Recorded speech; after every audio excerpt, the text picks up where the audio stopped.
Assalamu alaikum everybody. I'm finally going to do an update on my revet story. It's going to be a quick, long story short type of thing. I met Saudis that were studying here in Australia, and over time we became friends, and then we ended up becoming housemates, so we were all living with each other.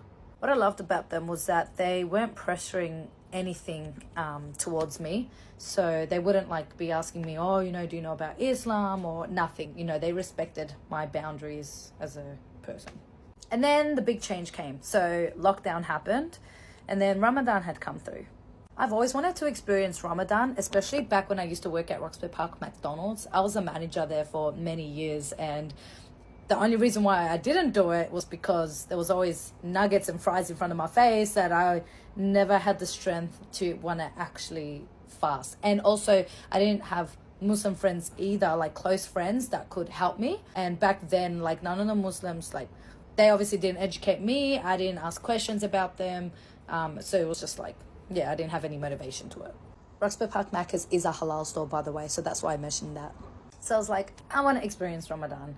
So I somehow managed to complete the whole month. I don't know how, and I hadn't even converted then either.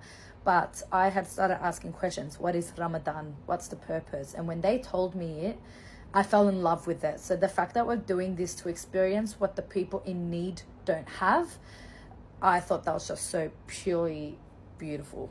So then I started to read the Qur'an, and I think it was possibly over a 3-month period. That was when I managed to finish reading the Qur'an, but it was maybe halfway or just over halfway of reading it. The fact that I was pretty much an atheist because I didn't believe in anything, it was this whole sense of spirits, angels, we'll call them, came to me and had faith in God. And it was such a scary moment because I was is this what it feels like? Is this God? It was very scary for me, but I definitely knew that that was God showing me that he was there. So this was the part that I was God saved me. God saved my life. He flipped my life over. Ramadan in 2020 was from April to May. And then in June, that was when the government decided to announce that we were able to withdraw money from our superannuation.